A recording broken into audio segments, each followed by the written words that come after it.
So I thought we'd start by probably getting a good understanding of the problem space, because it's probably something that a lot of people aren't very familiar with, is the problem of food. We produce heaps of food, and as well as most people wouldn't be aware of the scale of the problem of getting food to the people who need it. Until I'd heard of FoodCloud, I had no idea there was even a problem. So maybe you could talk a little bit about the issues you're trying to face. Actually, I wasn't aware that food waste was a problem until I first met my co-founder, and she was doing a master's in environmental science in Trinity, had been previously working in London, and had seen a lot of grassroots initiatives that were working to basically get surplus food from food businesses that didn't need it and bring it to people who did need it. And when she came to Ireland, it wasn't there, and the solution didn't exist. So I met her at an event, and she said, I really want to solve this problem. And at that moment, I just couldn't believe that this was a problem that I hadn't heard about.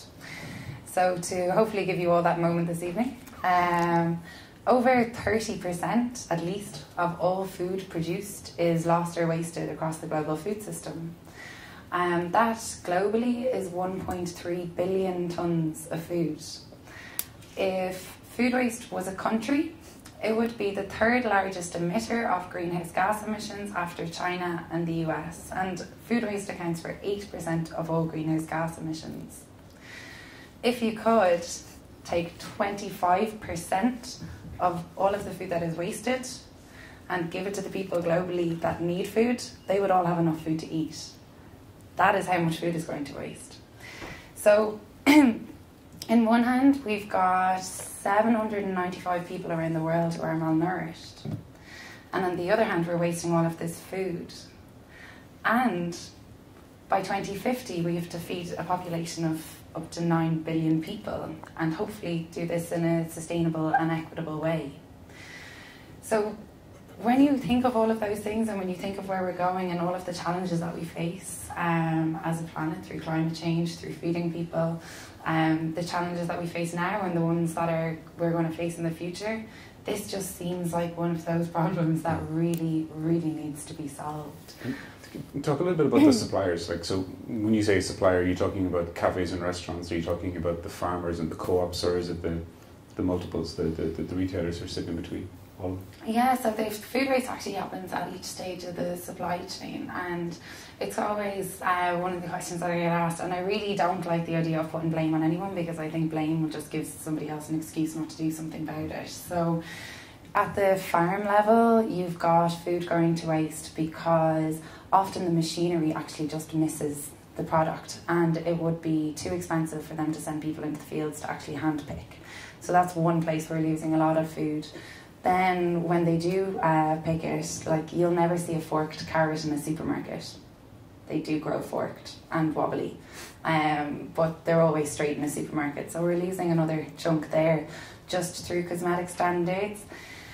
Then that gets into distribution, and often you need something in a supermarket to have 9 days plus shelf life on it. So if something goes wrong along the way and it reaches 8 days, that's all gone to waste. Then it goes into the supermarket and we just don't buy it. Then it often goes to waste. Then sometimes we do buy it and then we don't eat it, and then that goes to waste. That's why I think it's more than 30%. But so really at each stage of the supply chain, and I think there's often just a lack of awareness. People don't look at this food as waste. It's just, we're just so used to wasting it that we don't look at it as food anymore. I always think of, if you say the way that we've gotten so used to recycling, people don't really view cardboard as waste anymore. But food, we just scrape it off our plate, or we look in the fridge and something's gone off and you just throw it in the bin and you don't really think about it.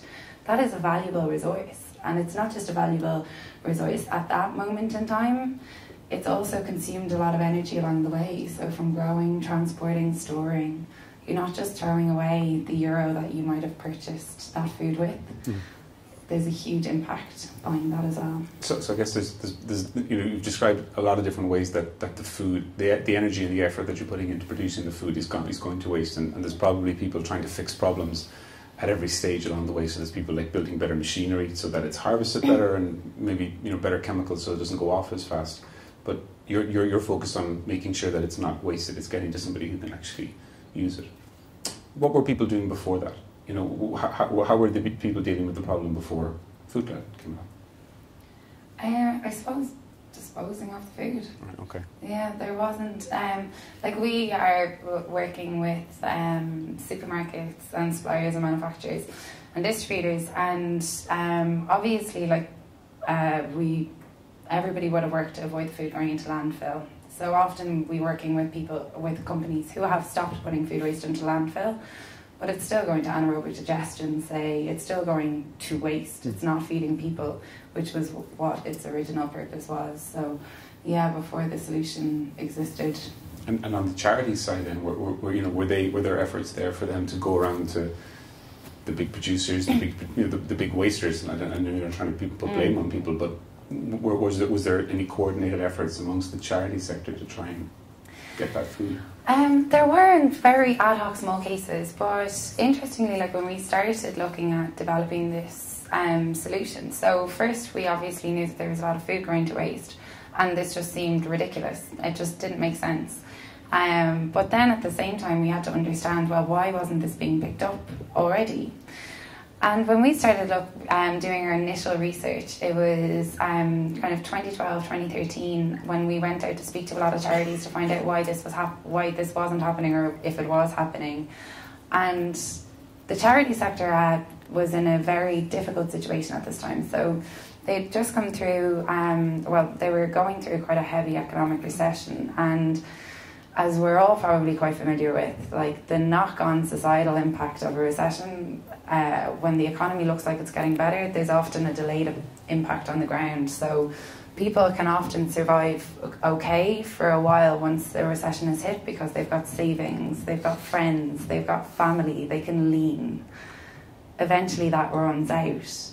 So often the problem from a societal point of view deepens a little bit later. So we started going out speaking to charities, and they were in this unbelievable situation where the demand for their services was still increasing and their funding was still being dramatically cut. Had we approached them in 2006, would our solution have worked? I don't know, because we came at a point where people were kind of saying, okay, anything that can help with this situation.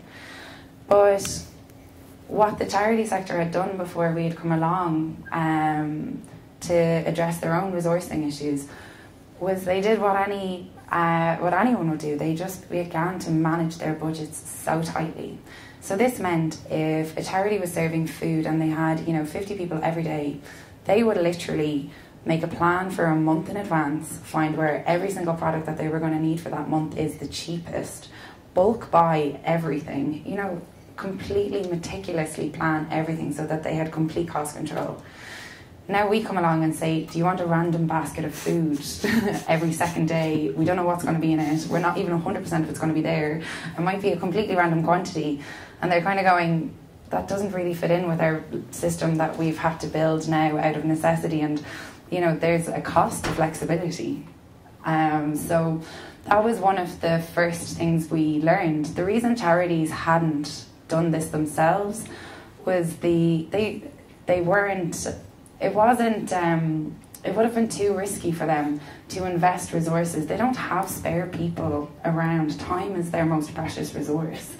They might not have had the transport. They weren't going to invest in transport for something that they didn't know was going to work. And these were a lot of the challenges that we had to face at the beginning when we asked them would they work with us and would they partner with us on this. Was it even difficult to get to talk to them about, because it's sort of like, I'm too busy to talk to you about the thing that's going to save me time?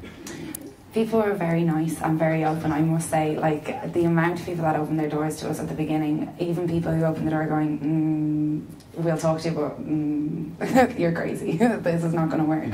Because often a lot of the charities we'd worked with had actually set out to do this previously, and it didn't work. And it's because there is a bit involved in kind of managing the relationship between the business and the charity. So built into our solution now, and thankfully we learned this from quite an early stage from the charities, was if you there's a risk for the charity and the business to get into a relationship, because if somebody messes up on one side and damages it, they're in a very local community.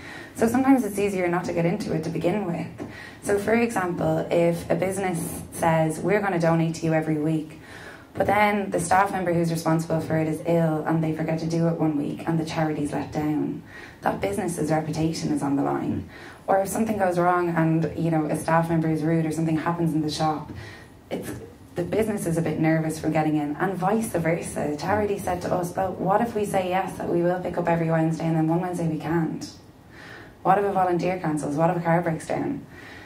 So we've actually said, well, what if we just do that and manage that bit for you? So if you cancel, we'll try and find another charity, but we'll take the hit of it, because we've said to the business that we'll guarantee collections, and vice versa to the business. We say, well, we'll make sure that it's easy.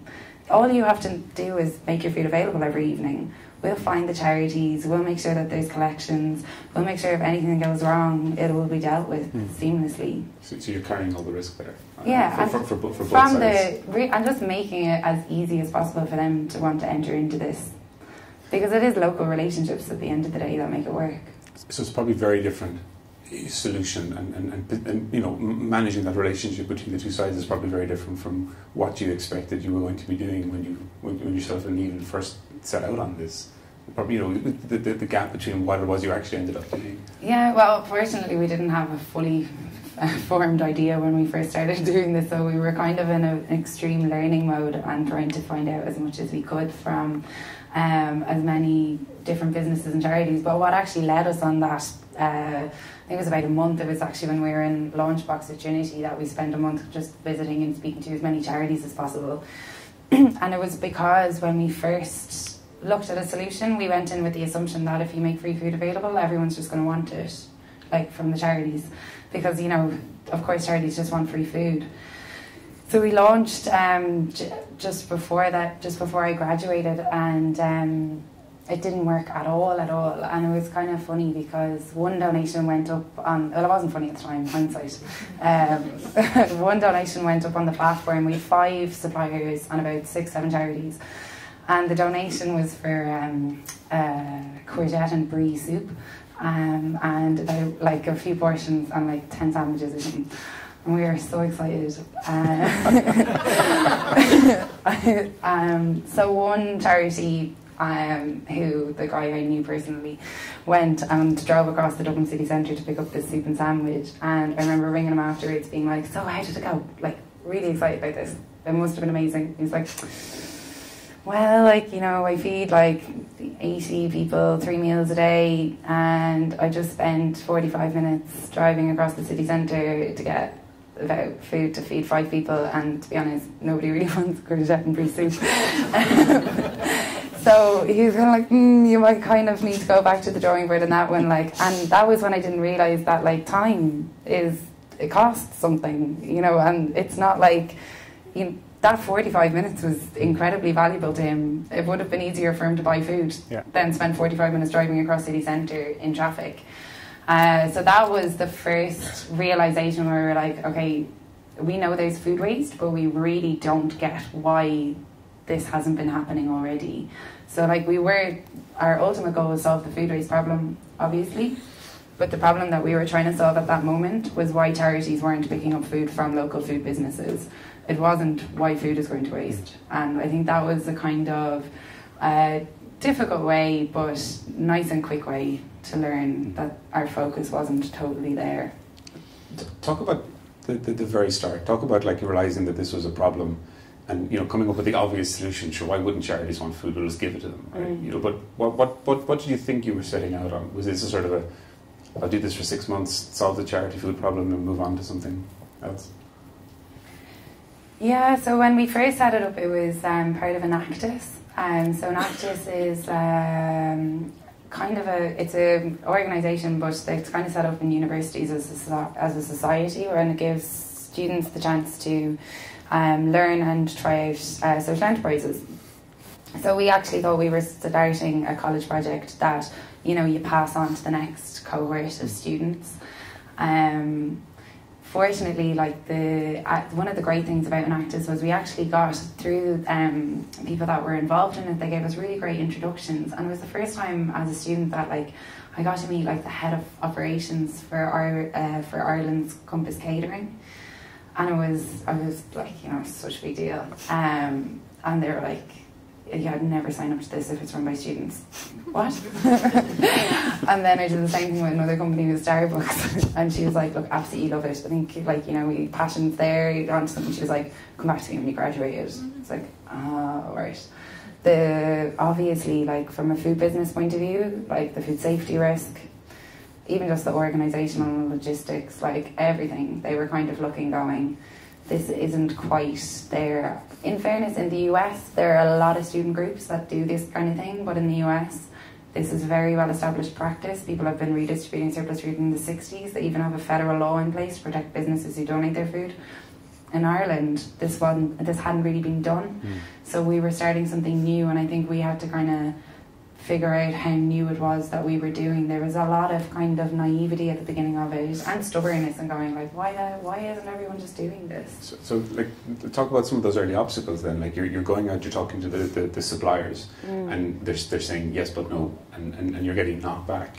Like, why not at that stage just chuck it in and find something easier to do for your Enactus project? Like, what did you see in it that made you want to keep pushing forward? Like, really, like, the kind of stubborn and the naive thing. So, like, really just would not believe that this couldn't happen, because it just had to. Like, it just didn't make any sense. Especially when you get to see some of the food, and you're kind of going, this is crazy. Like, it just, and like, I still get that moment when I see a lot of the food that's going to waste. I still will look at it and go like, what? Why? Even though I know more about why now than I did before.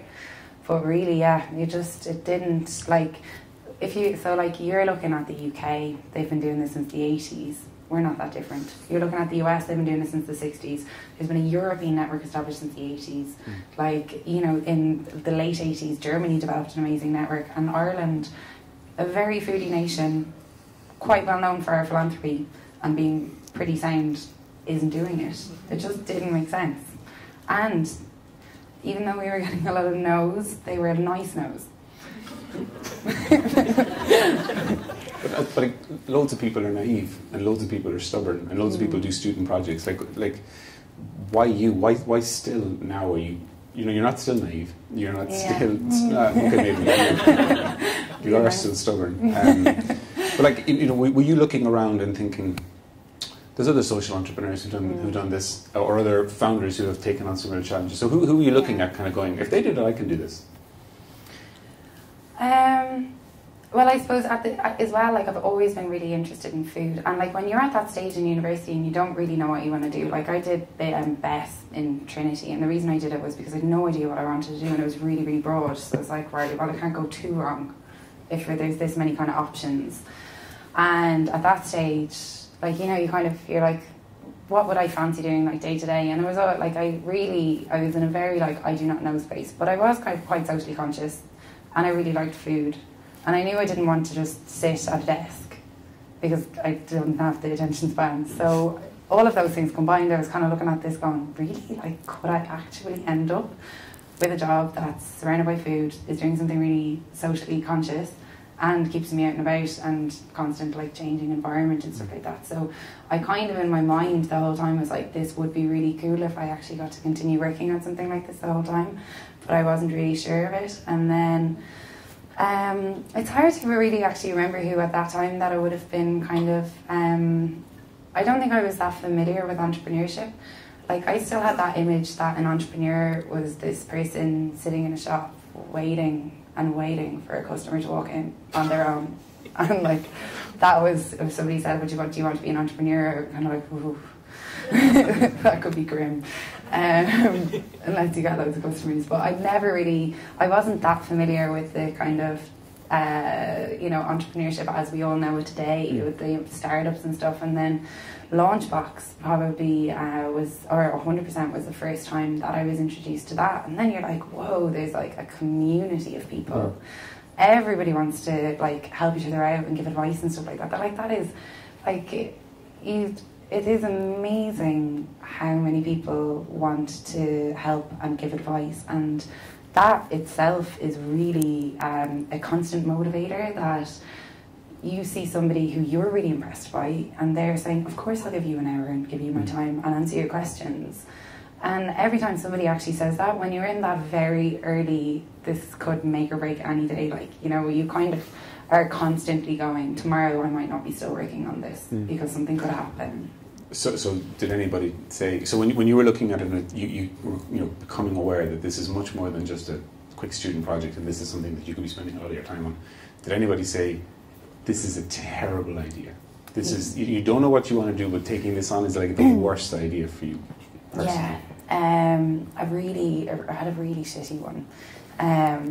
The head of catering, the head of food for a really big national charity, it was about halfway through lunchbox and she turned to me and she goes, not a hope, it's never going to work. And it was after we failed already and I was trying to get it back up and running again. I was trying to figure out how, so I was literally going around to people doing that charity thing going like, okay, how is this going to work? That was killer. I actually, because I've said this before and I cannot remember why I kept going after that. I can't remember what happened. I just remember it was a Friday and I remember sitting in Trinity in the front square going, nah, it's done, this is it, that was the meeting, that was the sign, it's over. And I don't know how I ended up walking back in on a Monday. I don't know what happened that weekend. I just kind of like blanked that out and then just went back in and was obviously positive things happened again. And I also had people working with me, like I wasn't on my own. So like when you go and then you tell everybody and you're really upset and you're like, oh, there's something wrong, they're like, you can't just listen to one person, and you have people around, like people around you encouraging and telling you to keep trying. We also had the luxury of being in a space where we had mentors, we had funding. Like even if we were inevitably going to pack it in, I was there until the end of August. So I may as well have made the most of it. Nothing better to do with your time, basically. Yeah. So, but like, as in, like, you know, you're kind of going, well, what are the other options at the moment? Do I just keep pushing it? And then we were lucky that we did. But that was definitely the worst that I had. That was just like, what? Have you subsequently gone back and said, fucking told you? I actually have met her since, like, yeah. Like, she said it to me first. She was like, I can't believe I did that to you. It's like, yeah. Totally over it, like, not always thinking about that. No, it was funny. We laughed eventually. How did they, just briefly on that sort of like, you said the two of you sitting down there in front square, how did that relationship go in the early days? You know, did you both kind of go at the same time, oh, this is much bigger than we think it is, or did you both have the same ambition for it? Don't refer to yourself and Eden here. Yeah, we were like, I got very lucky because we didn't know each other. People assume that we were like friends or are related often actually, and like random things, but we actually just met on that one evening where she told me about food waste, and for about a year and a half before we tried that first launch. About a year before we tried to launch first and stuff, we were just kind of, you know, researching and kicking around different ideas and stuff like that, and we kind of kept in touch. But we made very, very, very good duo team. So like, we always managed to perfectly time our highs and lows. It was very rarely that we ended up both being in a really low at the same time. So we were very good at picking each other up. If anything ever went wrong. I remember the one time we both hit a low at the same time. We'd organised a big event, FoodCloud Feast. It was really cool. Loads of serving a 3-course meal out of surplus food, Smock Alley. It was beautiful, but I've never organised an event since, and I never will. So it was really stressful, and we'd no experience in organising events. Like the things you kind of think, this is a great idea, and then you get halfway into it and you're like, what? Why? But it was after a bank holiday weekend, and we had tickets for sale because we were trying to raise some money through it. Also trying to bring like stakeholders and stuff like that to it.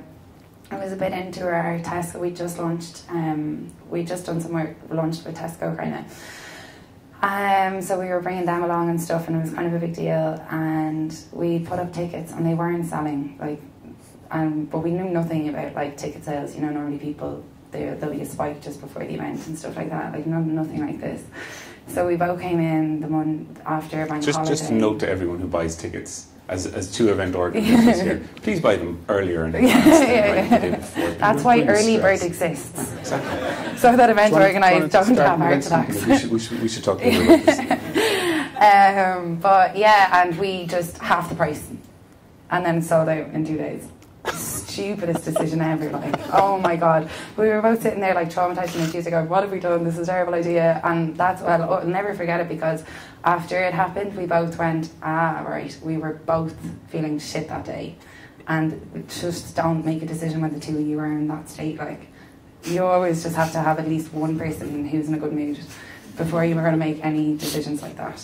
So there's a lesson.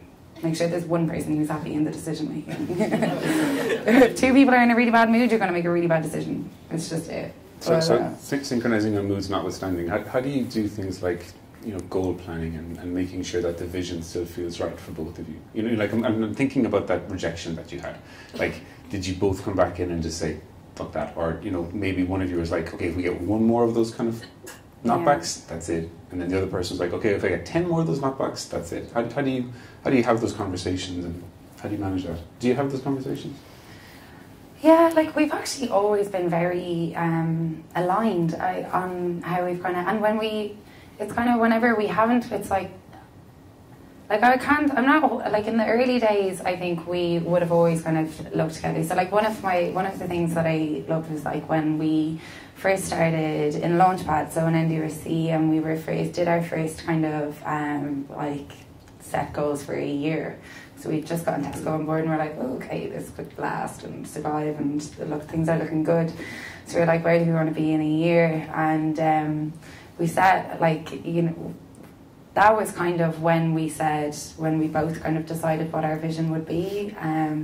Very Irish focused at the time, obviously, but the vision that we designed then for Ireland is still true today. Obviously now we've this international side of it, which has kind of brought us on a slightly different direction to what we would have predicted back then. But it is interesting that what we said we wanted to do then in an Irish context, if you asked either of us separately what it is that you want for Ireland now, we would pretty much say the exact same thing to what we said back then.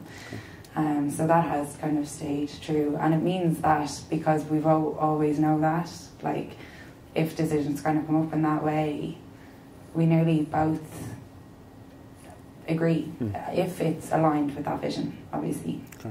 So we might come back and talk a little bit more about that dynamic relationship there and leadership. You'd gone through Launchbox, you went into Launchpad, you had a solution out, you had Tesco on board. You would have done some business model work when you came to NDRC, I think. How did you start looking at sustainability? You know, you said Tesco came on board. Did you immediately think we're going to charge, or we're going to, you know, exist as on donations? Talk about that. So we didn't really know what we were going to do in that. We'd been because of how we came about, we started as a college project. We weren't very concerned with the kind of revenue side of it. We decided to set it up as a non-profit, primarily because we were looking at all of our international counterparts and they were all registered as non-profits. Most of them actually predominantly get philanthropic fundraising. And I actually remember when I was in NDRC, we'd assumed that potentially philanthropic fundraising would be the way to go for this, because we'd no proof that anybody had managed to develop a business model from redistributing surplus food before.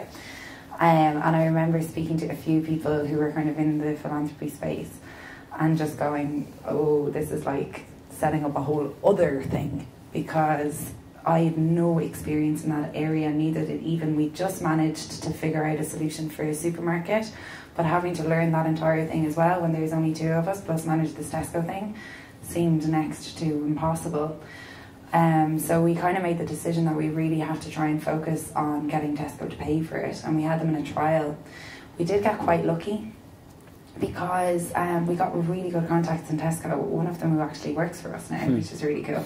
And he loved the idea of what we were doing and he really wanted to see it work. So he actually said to us, this is how much I think you could potentially save Tesco. And this is what I think we should go in with, because I know that you're going to need, because we said, well, basically, the government shouldn't pay for this because we're solving it. You know, the polluter pays principle. So if you're polluting, you should pay for it. The government shouldn't be paying for which is essentially what food waste is from their point of view. Then we couldn't get the charities to pay for it because we knew from our previous research that charities actually going to organise person, to organise transport, to go and pick up that food, even if it's 5 minutes away, and then to go back and store that food is a cost for that charity. And if we weren't going to be able to guarantee the quantity and the type and the quality every time, for the charity to get enough of a benefit from this so that they would consistently use it, which was essential for the retailer, we needed this to be free for the charity. So we ended up in a situation where we're not going to get government funding to solve Tesco's problem. We're not going to be able to ask charities, and we're not going to set up a philanthropic fundraising department when there's two of us who have no idea what that looks like. So we went to Tesco and said, if you really want this, we're going to have to find a way to pay for it. And on the other side of the table were two people who really wanted this to work and were very willing to talk to us about it.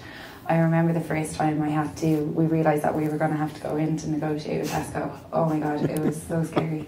We got a really good mentor of ours to do like a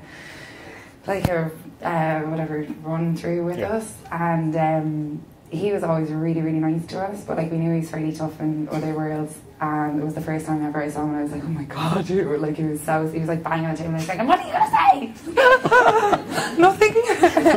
Run. And that got us so excited, so kind of ready for it. And then we went into the meeting and they were tough and we was really, really nervous, and it was great that we had that expectation that it was going to be really terrifying. But the guy who'd been working with us directly really believed that this was going to be a brilliant solution for Tesco's food waste and could see where it was going. And then the main director, who was a decision maker, his mother volunteered for Meals on Wheels and his father volunteered for St. Vincent de Paul, and the thought that Tesco could make such a large contribution towards these charities through this solution, he was just sold.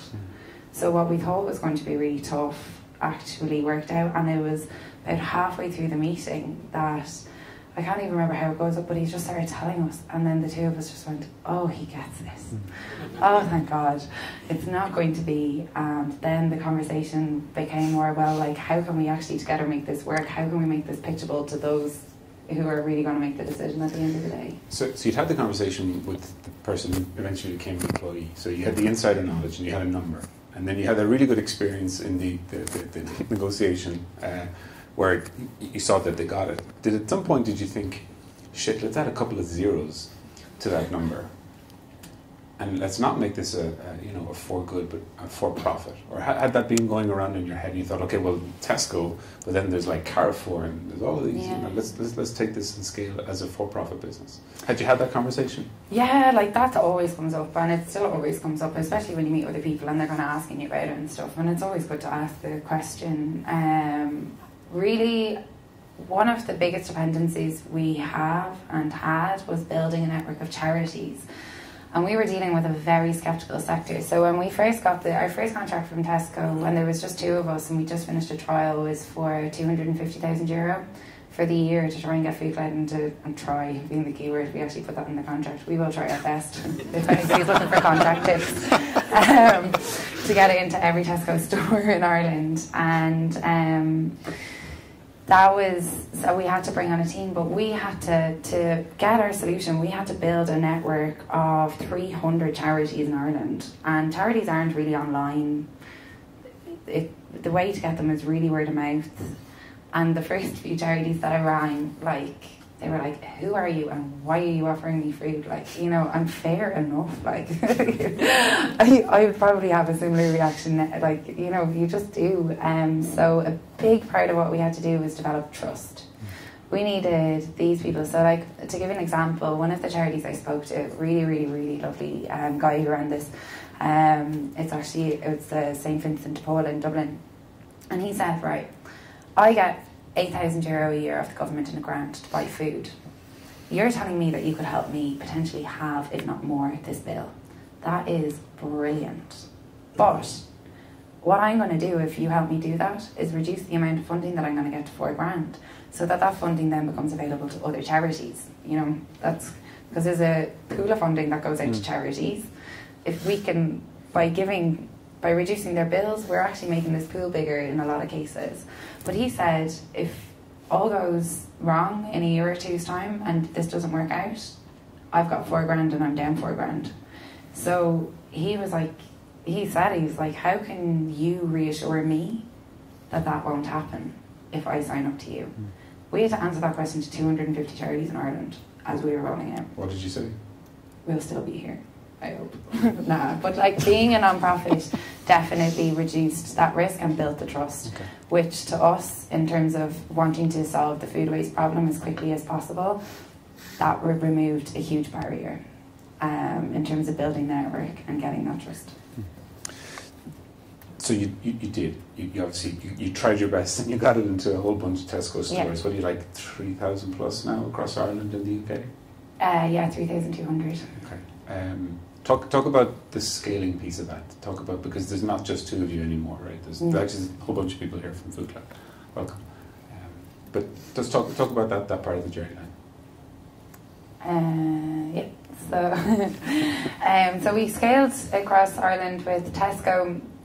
And we brought on Aldi, and we did it all with a platform that we'd outsourced that cost us about €10,000, I think, maybe slightly more. So we got a pretty good margin on the 250 at the beginning, which thankfully happened because then we got approached by Tesco UK. So the context, I suppose, in the scale thing, so Tesco are one of Ireland's largest retailers. They have 149 stores. They have 2,700 in the UK. So there are more Tesco stores in Manchester than there are in Ireland. So we found the whole scaling with Tesco in Ireland thing quite daunting. I didn't know how we were going to do it. Just managed to get 9 months through, and we had the majority of stores, and it was working. And then a relatively new CEO for Tesco Group came over and visited a store in Ireland, unbeknownst to us. And when he was in the store, a totally off-script employee went up and said, "Oh my God, can you see what this thing that we're doing? Isn't it really cool?" And Tesco is a global company. One of their three ambitions is, like their three major focuses, is eliminating food waste from their operations.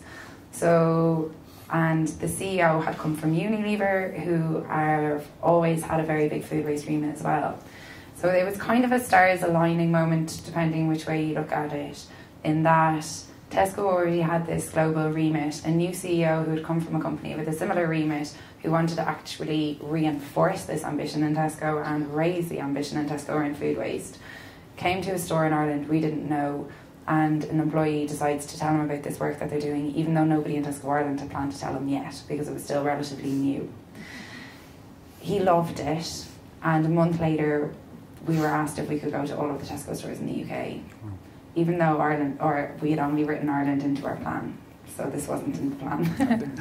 Just talk a little bit about the structure of the company or the organisation at that stage. It wasn't just the two of you at that point. No, there were 6. Okay. So we were still in our first 6, and we were busy running around to every corner in Ireland. So we physically visit every single store, when we started. So to sign on 149 stores, somebody had to go to every store. So we were very kind of like road showing around the country, giving training to staff, getting signed up, finding charities. And this was kind of in the middle of that. But the big thing was that obviously our platform that was being supported by countless Excel spreadsheets and stuff to try and make it all work was not going to scale that to that extent. So we needed to kind of look at how. Also, actually, Tesco wanted us. They really wanted to embed this into their processes, so they wanted to integrate our technology with the scanners that they have in the store. So instead of staff using a mobile phone to notify a charity and let them know what food's available, our system would be integrated on the app that's on the phone, would actually now be on the scanners that they have in store. So this was another huge piece of work. So at that stage we had to make the decision, are we going to say yes to Tesco, which we kind of have to do, and bring the technology in-house? Or are we going to run away? I don't really know where the choice was. But so we decided to go for it, and it meant that we brought on our first developer and started building the system. And that was a huge change, because what we thought we thought like the technology was kind of it was a small part of what we were doing, because we'd just gotten it outsourced and we just had this thing and it just worked just about barely, and it was fine, and it would have been fit for purpose for Ireland really, with a lot of support and a lot of manual processes behind it. But to go to the UK, unless we wanted to create a 500 people team, we needed a technology that was a lot more efficient and able to manage the scale. Talk about how your day-to-day had changed over that 6 months, because if you've got 6 people on the team, you're not able to just do your thing anymore of like, you know, talking to the suppliers and the retailers and the charities. You're managing people now as well in some respects. So, well, you know, what was, as you started that scaling process within Ireland and then looking at what was happening in the UK, what was surprisingly hard and surprisingly easy as your role changed? Yeah. I'm definitely very lucky that we got really good people around us. Just to put that first, because I definitely was not a manager. Like I'd never been managed. I had a job in Dunnes Stores previous to this, which was a great experience, but not quite what you need when you're in a startup and you've got a growing team. But yeah, like I'd say it was definitely challenging for the people who first joined. We brought our first team members, we brought them on with this very specific, we've got 149 stores that need to come on in this amount of time, we need to recruit X amount of charities, and this is what we need to do. So it was a very kind of project focus. I'd say then as it evolved and as the kind of UK piece came on and it started kind of changing, then it didn't really fit with what they had kind of originally signed up for. So out of our first 4, only one person stayed with us 3 years later. And that was, like, it wasn't even a difficult thing. Like, I'd still get on with them now, because it was just about a year into it, we're like, this isn't exactly what it was when we joined. And I think that's one of the big things with a startup. Every 6 months, the company can look completely different. That can be really hard for everyone, never mind you, like everyone can kind of be looking around going, okay, now where do I sit? Because this is like everything, it's just like a constant change, and it can, that ambiguity can be kind of difficult, and you need people with a lot of initiative as well, and that can actually be comfortable with ambiguity, which can be very challenging for some people, even for senior people in the organisation. I'm really interested in understanding, because a lot of when the challenges that CEOs have when they're scaling out their teams and they're hiring is making sure that the values that they have around the growth of the company match what the employees have. And what you're doing is particularly challenging, because you're not just saying, here's the values of how we work as a company, but there's also the values of the mission. You know, we're literally changing the world. So how do you hire for that? You know, do you say, what was the last thing that you donated to charity? Tell me the last 5 things that you donated. It's good news today. I would have failed that one. No. You do ask people where they want to do it, though, and that is a big part of it, because it is tough, like, obviously, like, you know, it can be difficult, and if you want people that are going to work hard and stick with you through good things and shit things, they need to really care about what they're doing. And I actually think it makes it a bit easier for us in some cases, because you can actually say, you know, how, like, are you really interested in the mission, or why do you want to join this? And you can you can very quickly tell if people are very passionate around solving food waste problem, looking at these environmental and these social problems, as well as obviously then there's the other bits as well. But that motivation piece, it's generally, it can be quite clear if somebody's very motivated by that or not. Then you've got all the other stuff to figure out. But that, as a first question, is always good. So we've a very nice. Everybody in the team is quite interested in food, like. That just that obviously didn't just happen, but that we'd kind of attract people who were, and then that would kind of go up in the interview. Like, we interviewed one guy, I remember once he told me, and that was just the minute he said this, I wanted to hire him, that if you get the water out of a tin of chickpeas, like, just randomly started saying this, and I just loved it, that you can actually use it instead of like egg whites. If you whisk it, it turns into thing. Like, who knows that? Like, like, I've been in this space for 3 years and I'd never heard anybody tell me it's something to do with chickpea water. I wouldn't have even considered that waste. Nothing to do with the job he's in, but it was just a really funny moment that it just kind of randomly came up, and I was like, okay, you've definitely got the fit piece, like. Yeah. Do you find that, though, because you're a cause organisation, that there is a sort of a pushback amongst, and I know some of them are here, so you can choose how you want to answer this question. But in terms of how the organisation is structured, do you find that there's less of a command and control, I'm the fucking CEO, or is it, do you get a sense that people are saying, I'm going to join this thing and it's like a hippie commune, effectively, throwing out food to charities? No offence, any hippies or FoodCloud people. I'm curious, that's such a weird question. So, like, from dictatorship to hippie commune, which one are we? Thanks. I'm going to say somewhere in between. I don't think I was. I definitely wasn't ever I'm the fucking CEO kind of character anyway. So that we just never were there. And I don't think, just So let me ask that in two different ways. When you do say, I'm the CEO of FoodCloud, not only to your team, but to people outside the organisation, what do you expect them to understand from that? And then the second part of that is, like, do you, how do you structure internally in what's probably a very egalitarian team? How do you share good news? How do you share bad news to those people? Yeah, I suppose so. Definitely.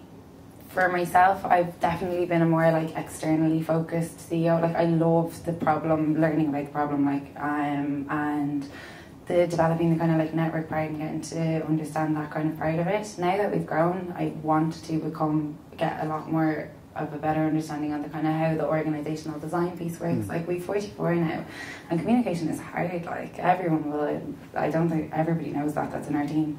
And most CEOs, entrepreneurs that I speak to always say it's like another problem you're trying to solve as you're growing. So you've got your problem that you're trying to solve as a company, but then you've got the company itself, and how can that be best structured? And definitely it hasn't been something that I've had a big focus on previously. I've been very lucky that I've had people with more experience who've helped put a lot of those structures in place. But now it's something that I would be, that I am increasingly interested in, because we've reached a stage now that, we have come through. So the last 2 years were very intensive scale mode, because we had this contract with Tesco and we had to scale into the UK. So like, we grew, I suppose to put it into context, like the amount of food we have redistributed to date is the equivalent of 25 million meals. Over 12 million of them happened last year.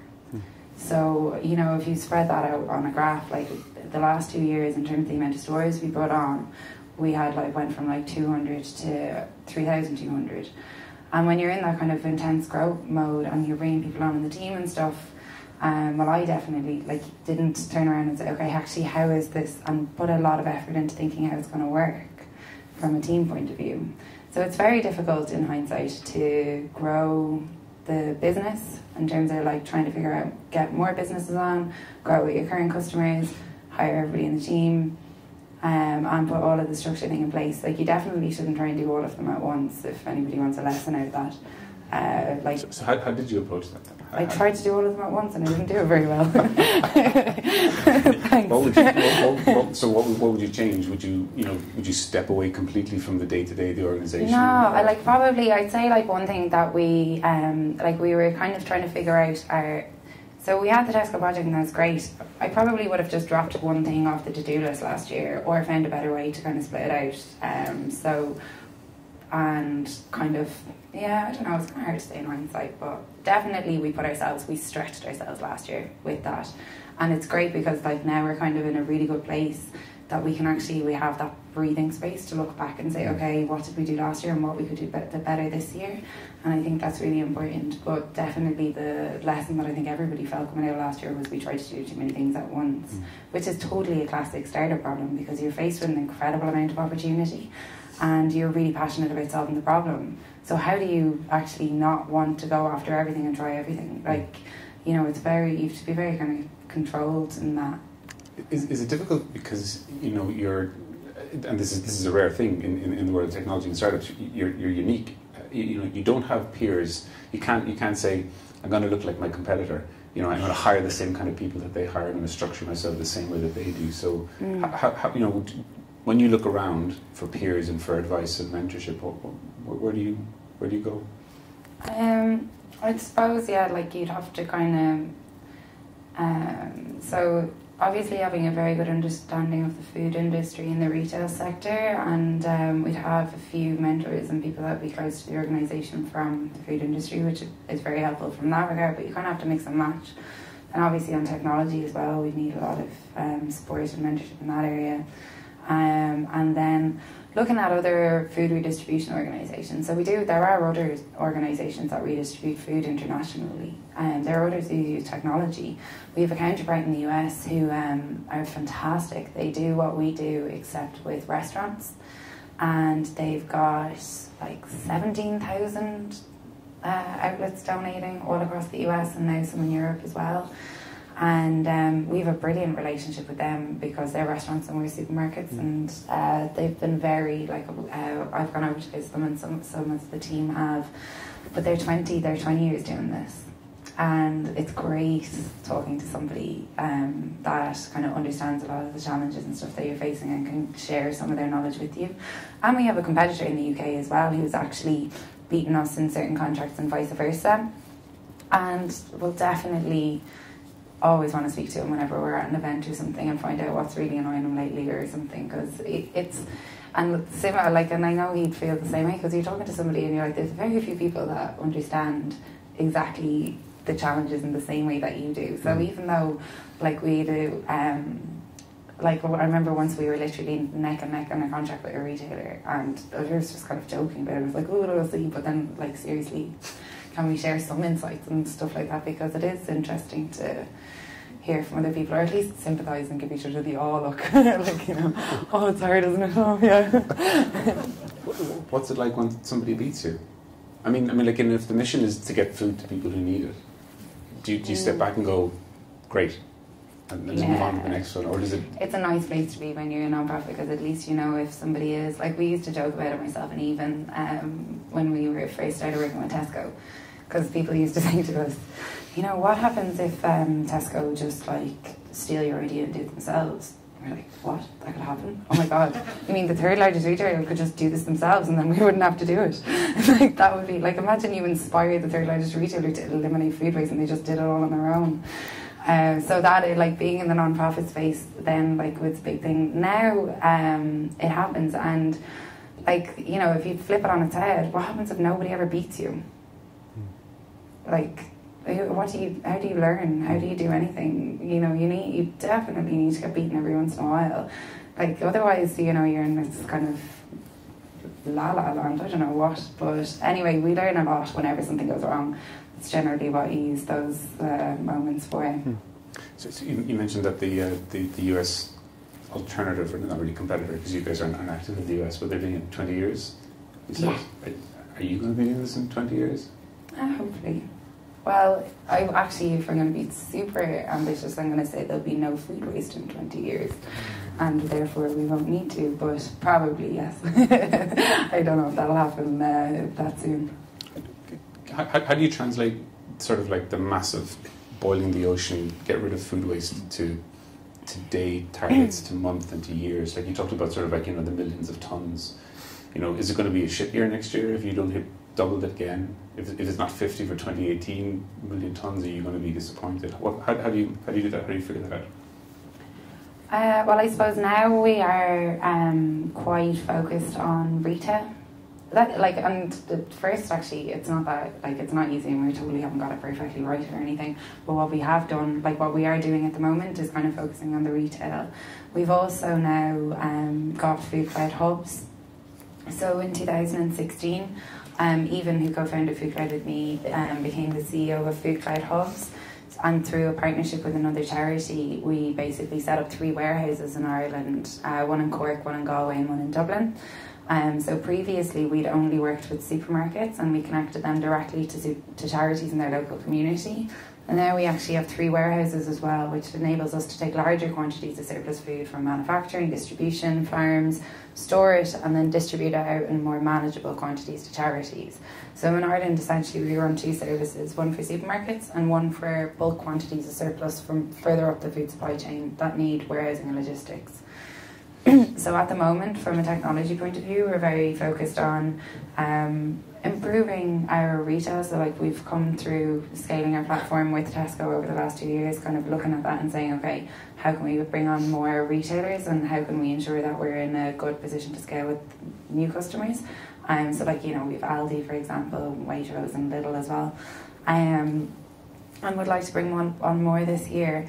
But then also, how can we actually look at what's happening at the supply chain at the moment and see how we can use technology to really create a change there in terms of the amount of food that's going to waste. Because traditionally, food waste that happens further up the food supply chain has been solved by food banks who don't use technology. And it is a complex problem, and there's obviously a lot of ways that technology could benefit it. But so that will be hopefully phase 2. And then once we've solved the retail problem, the supply chain problem, we're just going to have to come after consumers, because you guys are wasting loads of food as well. So that drive and that scale then is going to obviously present a whole bunch of challenges for you personally as well. I mean, like in terms of your own goals for growth, you've achieved an amazing amount, I guess, over the last 4 or 5 years, growing the team to this size, surviving this long, and managing to develop this incredible understanding of the sector and stuff. And you probably get called on for mentoring for companies who are coming up through the sector a lot. Is that something that you see yourself doing more of and getting more involved in more communities of people who are solving these big innovation challenges? I know you did a lot of work with Black Box in particular. Do you see yourself doing more of that? Yeah, so I was on the Black Box program. I wasn't mentoring anyone. I Probably definitely couldn't do that quite yet. Maybe in a few years if I'm still surviving.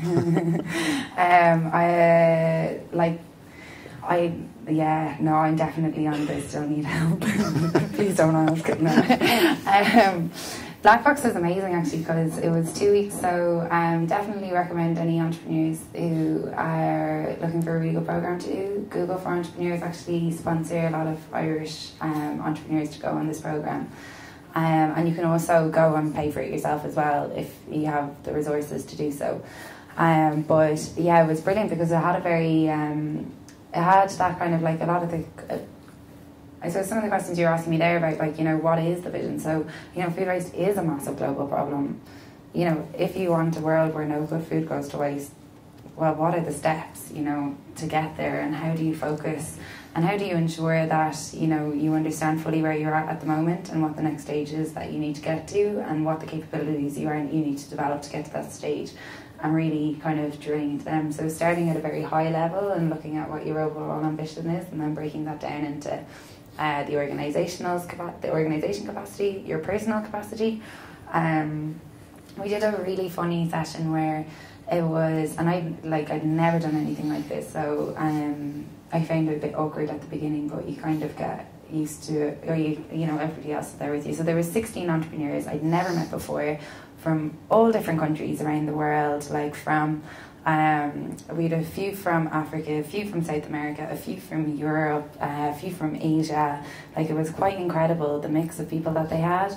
And we all had to quite intensely get to know each other over 2 weeks in a kind of Big Brother style, all living in one house and eating in one house and sharing rooms and learning all in one house. So that was really a cool experience. We did one session and it was called Hard Fruits, and I was like, what? And everybody was kind of going, this is a bit funny.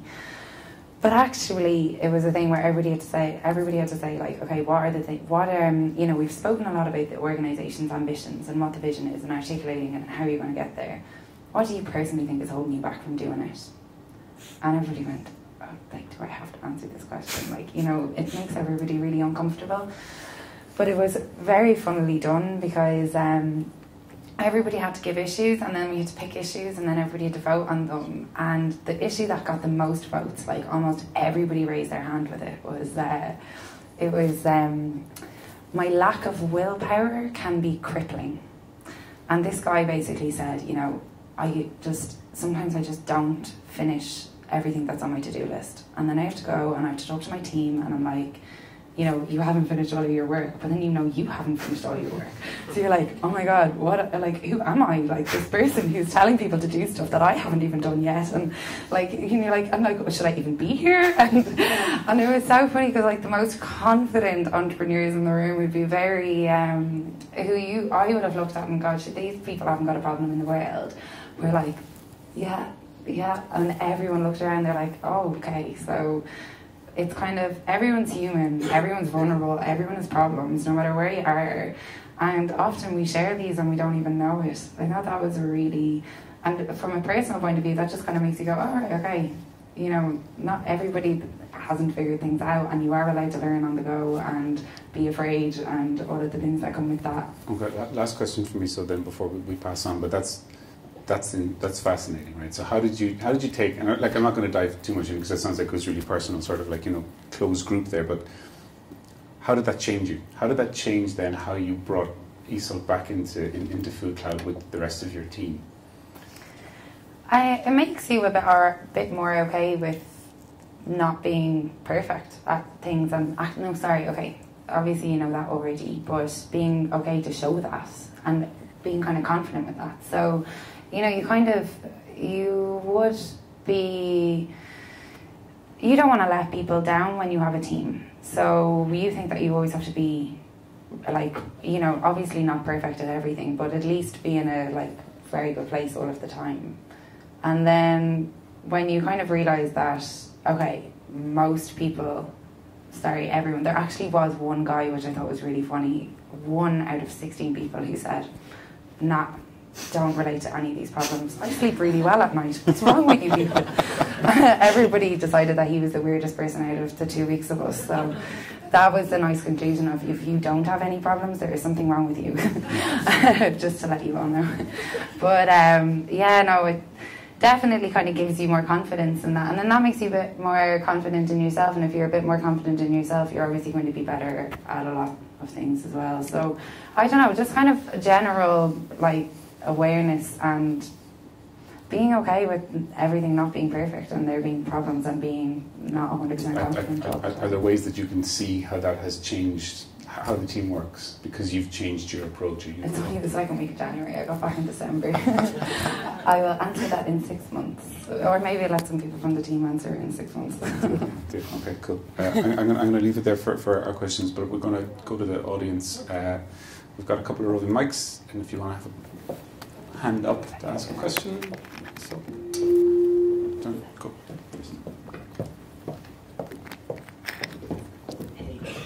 Hello. Hey. Thank you so much for your time and for your sharing your experience. You said earlier that there are laws or a law in the USA protecting federal law protecting businesses who donate food to charities. Can you tell us a little bit about the challenges, the legal challenges you faced here to get your project off the ground? Yeah, so there is, obviously businesses are quite nervous around liability. So if they donate food, that somebody would sue them because of the food that was donated. So that was one of the first barriers that we had to overcome. So the law in the US is called the Good Samaritan's Act, and basically it states that if you donate in good faith, you are not liable. So we tried to replicate that as best we could in contracts. So we create a contract that basically the business signs saying, I am fully responsible and will make sure that all of this food is safe up until the point that a charity collects it. And then when the charity picks up the food, they've said, when I pick up the food, I will check the food, make sure I'm happy with it, and then I take responsibility from that point onwards. So the contracts are in place to kind of give the reassurance and just kind of lay it out how the whole thing works. In reality, that's just how it works anyway, because if a food safety incident happens, you trace back from when the incident happened to find out who was at fault. And if the charity was negligible, the fault lies with the charity, the vice versa. If the business was negligible, the fault will fall there, no matter what the contract is. But I think that just made it very clear for people where the liability falls. Also, in history, no one has ever successfully been sued for a food donation. So I don't know where this fear came from, but I think it's more of a reputational fear that if a supermarket was brought in publicly for giving somebody food that made them ill, particularly in the form of a donation, that would be the risk. But in terms of from a legal point of view, it was more of a perceived risk we were dealing with than anything else. Great, thanks.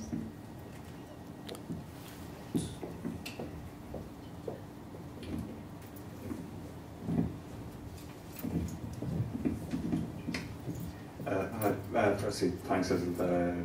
Really enjoyed your talk. And I just wanted to ask, you probably get this an awful lot, but I was actually interested and I did a few events with like Launchpad, not Launchbox as such, for like sort of a venture me and a couple of college mates developed.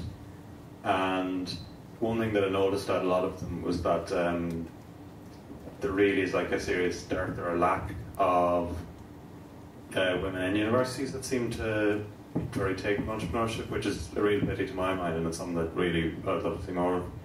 What is it that do you think would be, what's like the best way to remedy that, or to bring up like a gender balance in terms of more women looking to work for themselves, whether it's in social enterprises or like just all out sweet money like startup companies? Like, what do you think would be like what would be an ideal way to attract, like whether it's people that want like to partner with female entrepreneurs, or just like to encourage more women into entrepreneurship? What do you think would be, in your opinion, would be an ideal way to go ahead with that? Yeah, I'd say it's definitely not something where there's one quick fix solution. It definitely needs a lot of different efforts, probably all happening simultaneously. Like, I suppose one thing I'd say is obviously definitely awareness. So like, a lot of entrepreneurship is now, a lot of startups are driven from the IT sector. And like, if you go a few steps backwards, like there's a fundamental problem with the amount of women in STEM. So that's kind of, a root cause of the problem as well. So obviously, encouraging more women to get into STEM subjects is one area that needs to be a focus. But to go back to one of the first things that I said, that image where I literally thought an entrepreneur was the lonely person waiting for a customer in a shop. Like, I did not know that there was more beyond that. I didn't even know what I was starting to do was entrepreneurship. I probably didn't realise until I was going into Launchpad and then you were speaking that we were starting a company. I remember it was August that year that we had to register, and I was like, what? So I think that from an awareness point of view, and there being more kind of like role models in the sector as well. There aren't that many, like there are, but they're not that, like getting the word out there a lot more and showing examples of other women who have done it. So definitely like getting more women to entrepreneurship events and trying to get them more involved, and like getting the word out there that this is a possible career path. Like, it is a difficult decision to make, to decide to go down the entrepreneurship route. More difficult, less difficult, depending on your stage of life. Like, I was lucky, I was a student, I was used to living off very little, so there wasn't a huge, like the risk for me wasn't huge, like from nothing to nothing. I just knew it couldn't last that long.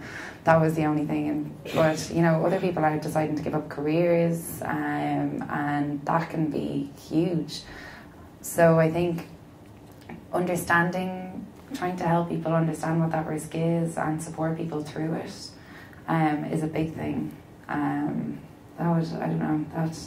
know my co-founder found it a bit more difficult because she was working, she had a good job at the time, she was an environmental consultant, and for her to make that decision to leave her job and to work on this full-time was much bigger, and it took her, she sat in it for 3 months. But 3 months after we had Tesco, like in a trial phase, in fairness, but I could see how big a deal it was for her to do it. And now, I'd say if she kind of spoke to other women who are in the same situation, that could kind of help. So definitely a lot more kind of introducing people to and being very open about the challenges that are faced. Like, it's not easy, and it's not easy to make that decision, especially if you've got a job already or if you've got kids. So being open about that, it's not easy, and other women sharing their experience of how they overcome that, I think that would be helpful. Good. Sure. Hi, just to echo everyone else and say thanks very much. Very interesting talk. It strikes me your mission is obviously. Yeah, you're good. Yeah. Your mission is obviously reducing food waste. So for you to succeed, the food will be gone. But the people you're partnering with, obviously, the people you're partnering with obviously still need the food. So, I mean, is it such a big problem that you don't foresee that ever being an issue? Or, I mean, I know for me, my personal food waste is mostly because of false expectations of myself when I go to, you know, it's not the chocolate. Shopping when you're hungry. Yeah, it's not the chocolate I'm throwing in the bin, it's the vegetables and the fish.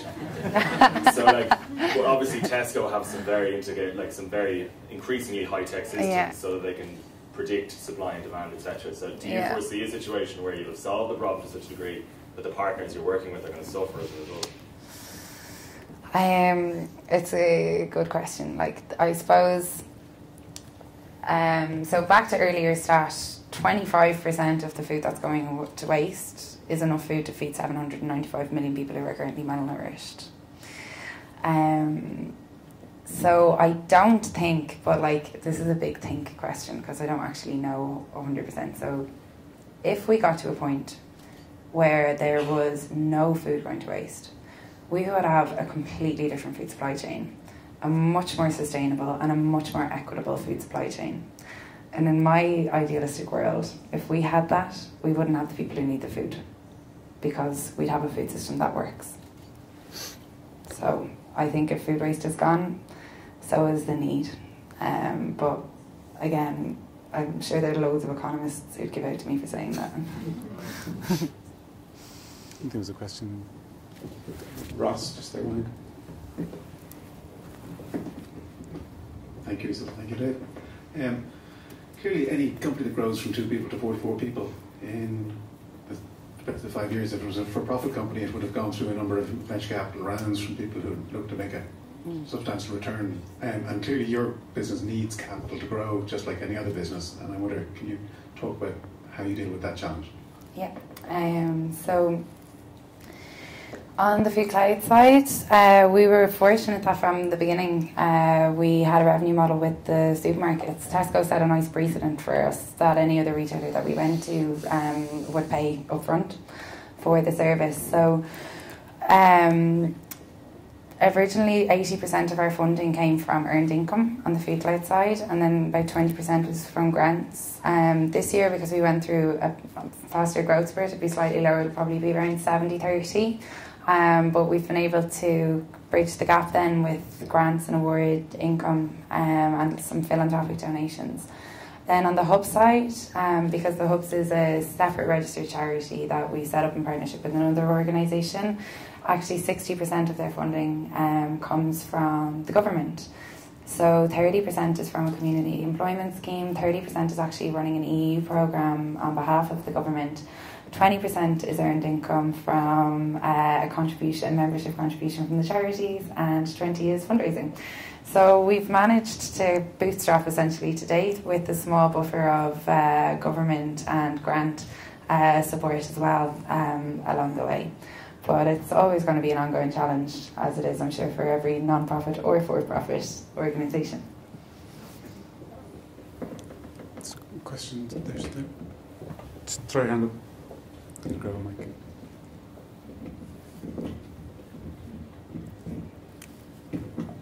Hello, my name is Gary Wood. I'm an early stage startup based in Kerry, but we're trying to provide a solution for businesses to become more accessible to people with autism. And how do you manage the day-to-day, getting bogged down from the day-to-day runnings of your business to kind of step back and prepare for the future and make plans for the future? Schedule planning. It's really hard. We literally just were talking about that about 5 minutes before I walked up here. That never goes away. You're always trying to balance the day-to-day and the future planning. And I definitely haven't figured that one out yet, but like, give yourself the time to plan and schedule it in and get everybody on board. But yeah, you're always going to be asking yourself that question. Sorry. Time for maybe 1 or 2 last questions before we wrap. Anybody?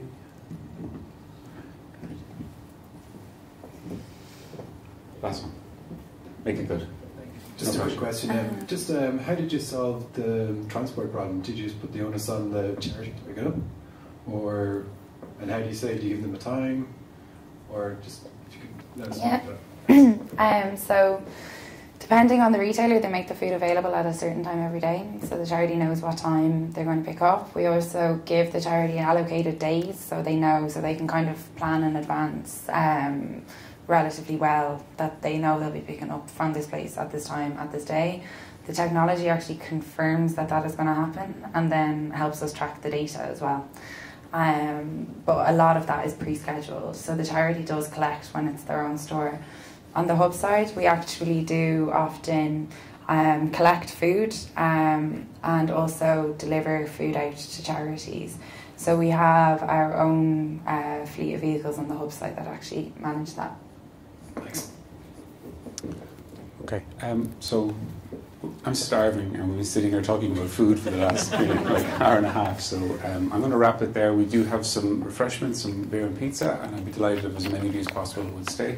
The reason we do Startup Grind, and the reason it's called Startup Grind, is because we celebrate the daily grind of being a founder. I was supposed to say that at the start. It was a brilliant context to kind of makes all the rest of the questions clear, but I think Iseult has done an amazing job this evening of sharing her journey and talking about that honest uncertainty and fears and doubts and not knowing what you're doing. You did that brilliantly. Thanks.